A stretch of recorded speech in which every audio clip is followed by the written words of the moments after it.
โอเคคลิปนี้เราจะมาทดลองถอนเงินออกจาก Broker Nnet ไปยังแอป OKX หรือว่าบัญชี OKX ของเราหลังจากที่ว่าคลิปก่อนหน้านี้เราได้ทำการฝากเงินเข้าใน Broker Nnet เนาะก็คือเราฝากผ่านช่องทาง OKX ว่าง่ายๆก็คือเราโอนเงินจาก OKX เข้ามาหา Broker Nnet เนาะแล้วก็นำไปเทรดได้กำไรนิดนึงเราก็เลยว่าจะลองมาถอนเงินเบิ่งว่ามันสิได้บ่เอาไปเบิ่งวิธีการถอนนำกันเลยก็ให้ทุกคนเข้ามาใน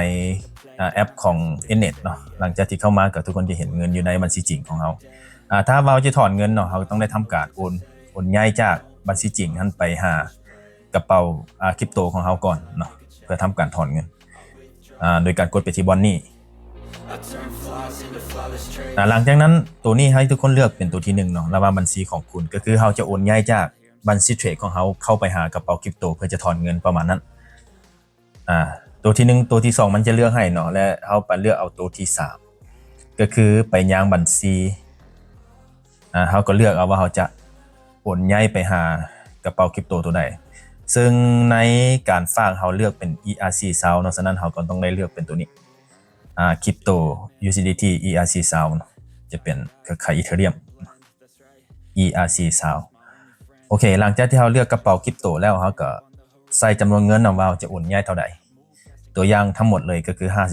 59.34 หลังจากนั้นกดดำเนินการ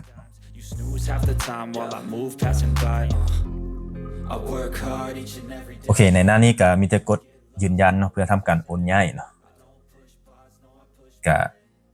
โอนสำเร็จแล้วนะก็คือในบัญชีจริงมันก็จะเหลือแต่สูตรแต่ว่าถ้าเราจะถอนเงินเราก็สามารถกดเบิ่งได้อยู่ในโปรไฟล์เนาะตอนนี้เงินของเราจะไปอยู่ในกระเป๋าคริปโตเนาะก็พร้อมที่จะถอนออกไปยังกระเป๋าเงินภายนอกได้เลยเห็นบ่มันก็จะมียอดบาลานซ์อยู่ที่ 59.34 ที่เราได้โอนย้ายจากกระเป๋าบัญชีจริงของเราเข้ามาหากระเป๋าคริปโตตอนนี้ก็สามารถที่จะถอนได้อาจจะกดไปที่บอนบาลานซ์บอนนี้ก็ได้เนาะหรือว่าเอาไปถอนอยู่ในหน้าทำอิฐเนาะบอนที่มีบัญชีจริงก็ได้คือกันอยู่ในหน้านี้บ่มียอดก็อย่าเราสามารถกดถอนได้อยู่ในนี้กดถอนไป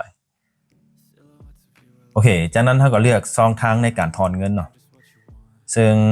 ตอนที่เราฝากเงินเราเลือกเป็น ERC SAO นะฉะนั้นเราก็ต้องได้เลือกเป็นตัวนี้ในการถอนเงินออกไปอาจจะเป็นตัวนี้เนาะ USDT ERC SAO เนาะจะเป็นเครือข่าย Ethereum เลยชื่อไว้เนาะ ERC SAO โอเควันนี้เราใส่ตัวที่3จะเป็นเราจะถอนจากบัญชีใดเนาะก็คือเราจะถอนจากกระเป๋าคริปโตนั่นแหละที่เราโอนย้ายไปเมื่อกี้นี้เนาะเราก็เลือกเอาตัวนี้วันนี้ในห้องที่2มันจะเป็นไปยังกระเป๋าเงินภายนอกก็คือเราจะถอนไปหาแอป OKX หรือว่าบัญชี OKX ของเราฉะนั้นเราไป copy ที่อยู่กระเป๋าอยู่หั่นโดยการเข้าไปที่แอป OKX หลังจากที่เข้ามาแล้วก็กดไปที่บอน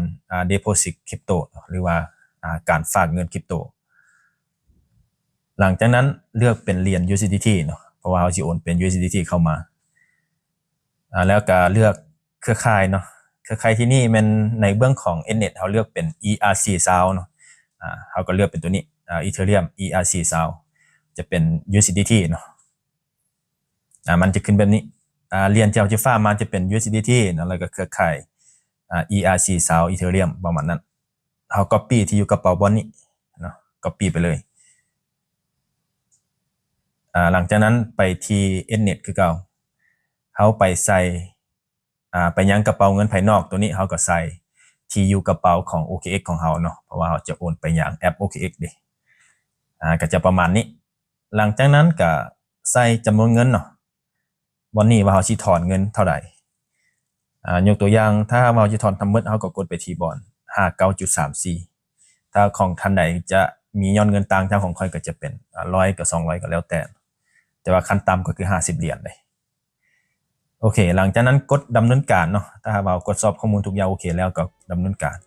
สำคัญเป็นการเบิ่งพวกเครือข่ายพวกที่อยู่กระเป๋าอย่างต่างๆเนาะหน้านี้ก็มีแต่กดยืนยันไปมันจะให้เอาคอนเฟิร์มอีกตัวหนึ่งเนาะระบบมันจะส่งเป็นข้อความมาให้เนาะถ้าว่าเรามีแอปของ OKX เนาะเราสามารถกดยืนยันอยู่ในแอปได้คลิกเข้าไปเลยแล้วกดยืนยันบนนี้อันนี้จะเป็นดีเทลการถอนเงินเนาะ กดยืนยันบนนี้ถือว่าสำเร็จเนาะสำเร็จการถอนเงินหน้านี้เราก็สามารถที่จะกดออกไปได้เลยกดออกมาเนาะนี่หน้าตาทำอิฐจากนั้นเราก็รอท่าเงินเข้าอยู่ใน OKX เนาะประมาณนาทีนึงเขาเจ้าก็จะแจ้งเตือนมาว่าเราได้ทำการฝากเงินเข้าอยู่ใน OKX เนาะก็อยู่ในขั้นตอนการดำเนินการอาจจะใช้เวลาประมาณนาทีเดียวเท่านั้นแหละตอนนี้เงินของข้อยอยู่ในพอร์ต OKX จะมีอยู่649เนาะถ้าว่าเราฝากเข้ามาอีกประมาณเท่าใดก็เมื่อกี้นะ59เนาะก็จะเป็น700กว่าก็จะประมาณนี้ตอนนี้เงินก็เข้ามาแล้วมันก็จะเป็น700ประมาณอันนี้ก็คือวิธีการถอนเงินเนาะจากโบรกเกอร์ Snet เข้ามาหากระเป๋า OKX แล้วบัญชี OKX ของเราก็จะประมาณนี้สำหรับท่านใดที่บ่เข้าใจอยู่ในขั้นตอนใดหรือว่าจุดใดก็สามารถที่จะคอมเมนต์ถามอยู่ในคลิปนี้ได้นะหรือว่าสามารถเซตมาถามอยู่ในเพจเนาะเพจ Facebook ของModern Knightได้เช่นกันขอขอบใจทุกคนที่เข้ามารับชมและแสดงความคิดเห็น